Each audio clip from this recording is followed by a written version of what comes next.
ಭಾರತೀಯರಲ್ಲಿ ವಿವಾಹ ಪದ್ಧತಿಗೆ ಹೆಚ್ಚಿನ ಮಹತ್ವವನ್ನು ನಾವು ನೀಡ್ತೇವೆ.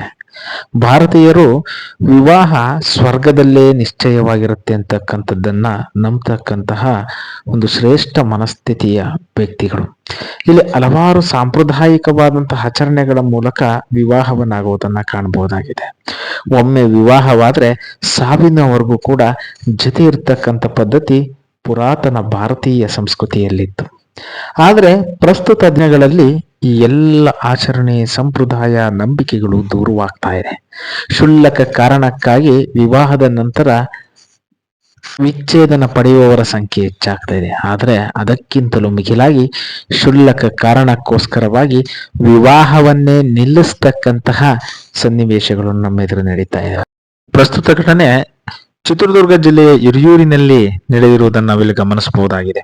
ಜಗಳೂರು ಮೂಲದ ಮನೋಜ್, ಶಿರಾ ಮೂಲದ ರವರ ವಿವಾಹ ಮಹೋತ್ಸವಕ್ಕೆ ಅತ್ಯಂತ ವೈಭವೀಪೂರಿತವಾದಂತಹ ಸಿದ್ಧತೆಗಳು ನಡೆದಿತ್ತು.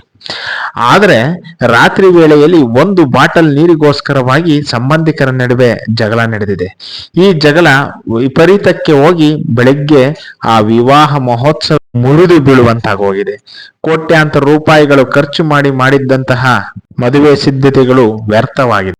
ರಾತ್ರಿ ವೇಳೆಯಲ್ಲಿ ನೀರಿಗೋಸ್ಕರವಾಗಿ ನಡೆದಂತಹ ಗಲಾಟೆಯೇ ದೊಡ್ಡದಾಗಿ ಬೆಳಗ್ಗೆ ವಧುವಿನ ಕಡೆಯವರು ವಿವಾಹ ಮಹೋತ್ಸವವನ್ನ ರದ್ದುಪಡಿಸಲು ನಿರ್ಧರಿಸಿದರು. ವರನ ಕಡೆಯವರು ಬಗೆಯಾಗಿ ಬೇಡಿಕೊಂಡರೂ ಕೂಡ ಅವರು ಅದಕ್ಕೆ ಒಪ್ಪದೆ ಈ ವಿವಾಹ ಮಹೋತ್ಸವವನ್ನ ಸಂಪೂರ್ಣವಾಗಿ ರದ್ದುಗೊಳಿಸಿ ಮದುವೆ ಮಂಟಪದಿಂದ ಹೊರ ನಡೆದರು.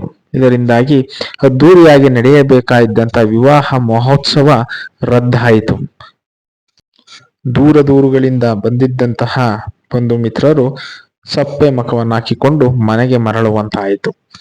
ಇಂದಿನ ಪ್ರಸ್ತುತ ದಿನಗಳಲ್ಲಿ ಜನರಲ್ಲಿರ್ತಕ್ಕಂಥ ಸಂಕುಚಿತ ಭಾವನೆಗಳು ಇಂತಹ ಒಂದು ಎಡೆಗಳಿಗೆ ಕಾರಣವಾಗಿವೆ. ಆದರೆ ಭಾರತೀಯ ಸಂಸ್ಕೃತಿಯಲ್ಲಿ ಸಂಪ್ರದಾಯದಲ್ಲಿ ವಿವಾಹಕ್ಕೆ ತನ್ನದೇ ಆದಂತಹ ಮಹತ್ತರ ಸ್ಥಾನವಿದೆ. ಆದರೆ ಪ್ರಸ್ತುತ ದಿನಗಳಲ್ಲಿ ಅದರ ಸ್ಥಾನಮಾನಗಳು ಕೊಚ್ಚಿಕೊಂಡು ಹೋಗ್ತಾ ಇದ್ದಾವೆ, ಕಳಚಿ ಹೋಗ್ತಾ ಇದ್ದಾವೆ. ಯಾವುದೇ ಸಂಬಂಧಗಳಿಗೆ ಪ್ರಸ್ತುತ ದಿನಗಳಲ್ಲಿ ಬೆಲೆ ಇಲ್ಲದಂತಾಗ್ತಾ ಇದೆ. ಇಂದಿನ ಕಾಲದಲ್ಲಿ ವಿವಾಹ ಮಹೋತ್ಸವ ಅಂದ್ರೆ ಅದೊಂದು ರೀತಿಯ ದೈವಿಕ ಕಾರ್ಯದಂತೆ ಪ್ರತಿಯೊಬ್ಬನಲ್ಲೂ ಕೂಡ ಭಾಸವಾಗ್ತಾ ಇತ್ತು. ಆ ದೇವರ ಒಂದು ಅನುಗ್ರಹ ಅಂದ್ಕೊಂತಾ ಇದ್ರು. ಆದ್ರೆ ಇವತ್ತಿನ ದಿನಗಳಲ್ಲಿ ವಿವಾಹ ಒಂದು ರೀತಿ ಅರಣ್ಯ ರೋದನವಾಗಿ ಮಾರ್ಪಟ್ಟಿದೆ.